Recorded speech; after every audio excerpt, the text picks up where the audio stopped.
അരി അരയ്ക്കാതെ നല്ല സോഫ്റ്റായിട്ടുള്ള ഇഡ്ഡലി ഉണ്ടാക്കാൻ 1 കപ്പ് ഉഴുന്ന് കൊവുക്കാൻ വേണ്ടി ഒരു ബൗളിൽ ഇട്ടു.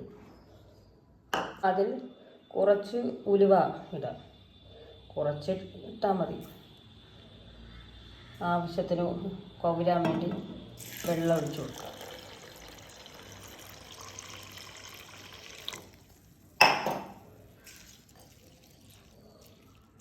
ഒരു 2-3 മണിക്കൂർ പോക്കാൻ വയ്ക്കാം.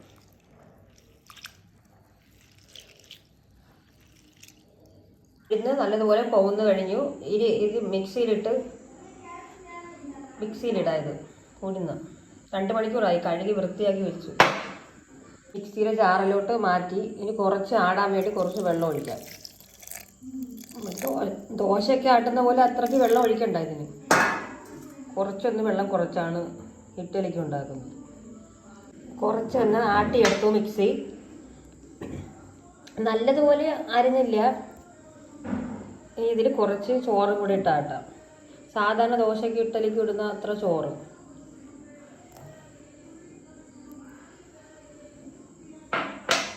എന്നിട്ട് അതും കൂടെ ആടാൻ വേണ്ടി കുറച്ച് വെള്ളം.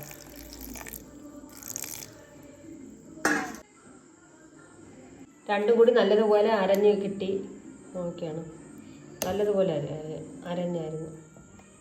ഈ കുറച്ച് ഇനി ഈ പാത്രത്തിലോട്ട് ഇടാം. കുറച്ചേ ഉള്ളൂ, ബാക്കി ഇതിലോട്ട് മാറ്റിയിട്ടുണ്ട്. ഇടിയപ്പത്തിനൊക്കെ വറുത്ത് പൊടിച്ച അരിമാവ് 1 കപ്പ്, 250-ൻ്റെ മെഷർമെൻറ്റ് കപ്പ്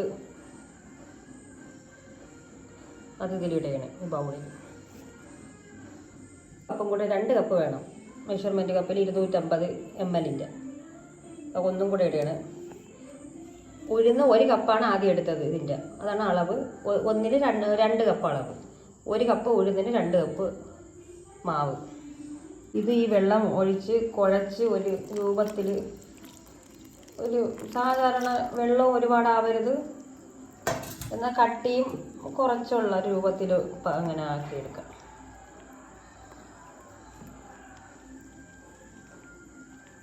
വെള്ളം കുറവാണെങ്കിൽ കുറച്ചും കൂടെ ഒന്ന് ആടുന്ന പരുവത്തിൽ. മിക്സിയിലിട്ട് ആട്ടാനുള്ളതാണ്, അപ്പോൾ ഒന്ന് ആടുന്ന ഒരു പരുവത്തിനാക്കി എടുക്കാം. കുഴച്ചിട്ടുണ്ട് നല്ലതുപോലെ. മാവിൻ്റെ മിക്സാണ് ഇത്. ഈ പരുവത്തിൽ നല്ലതുപോലെ ആടിയിട്ടുണ്ട്. ഇനി ഇത് മിക്സിയിലെ ജാറിലോട്ട് ഒഴിക്കണം. കുറച്ച് മാവ് ഞാൻ മാറ്റി വെച്ചിട്ടുണ്ട്, എല്ലാം കൂടെ പറ്റൂല.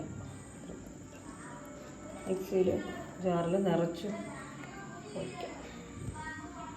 എന്നിട്ട് ഇനി ഇതൊന്നും അരച്ചെടുക്കാം. ഒന്ന് എല്ലാം കൂടെ യോജിപ്പിച്ചെടുക്കാം. ഒരു ശകലം ഒറ്റ അടി അടിക്കണം. 1 മിനിറ്റ് അത് അടിച്ചെടുത്ത് 1 മിനിറ്റ് എല്ലാം കൂടെ യോജിക്കണ ഒരു സമയം. ഒരുപാട് അരയ്ക്കണ്ട. എന്നിട്ട് ഇതിലോട്ട് ഒഴിക്കണം. ആ ബാക്കി അരച്ച് വെച്ച ഉഴുന്നിലോട്ട് ഒഴിച്ച് ഇതെല്ലാം കൂടെ ഒഴിച്ചിട്ടൊന്ന് മിക്സ് ചെയ്തെടുക്കണം. ഇഡ്ഡലിക്കാണ്. ഇനി ഇതെല്ലാം കൂടെ മിക്സ് ചെയ്യാം. എല്ലാം കൂടെ യോജിപ്പിക്കണം നല്ലതുപോലെ. ഇത്ര കട്ടി ഇഡ്ഡലിക്കല്ലേ, അപ്പോൾ ഇത്ര കട്ടി മതി. ഒരുപാട് കട്ടി ലൂസാവരുത്. ഇഡ്ഡലിക്കായതുകൊണ്ട് ഇത്ര കട്ടി വേണം. നല്ലതുപോലെ മിക്സ് ചെയ്തിട്ടുണ്ട് കേട്ടോ. നല്ലതുപോലെ മിക്സ് ചെയ്ത് വെച്ചതാണ്. എന്നിട്ടൊരു പാത്രം വച്ച് അടച്ച് വയ്ക്കാം. എന്നിട്ട് ഒരു 7-8 മണിക്കൂർ കഴിയുമ്പോൾ എടുക്കാം. മാവ് നല്ലതുപോലെ പൊളിച്ചു നോക്കാം. മാവ് നല്ല പൊളിച്ചിട്ടുണ്ട്. ഉപ്പിട്ട് കലക്കാം. ആവശ്യത്തിന് ഉപ്പ്.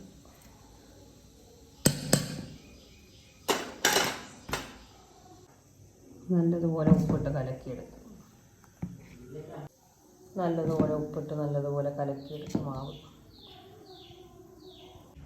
എണ്ണ പുരട്ടാം.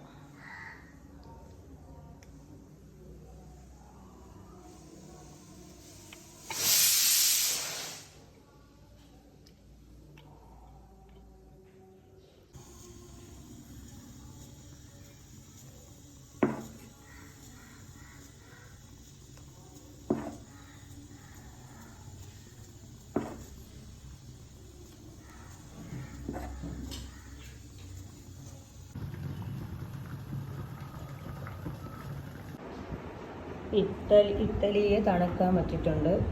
പക്ഷെ കുറച്ചൊന്ന് ചൂടാറുമ്പം ഇളക്കിയെടുക്കും.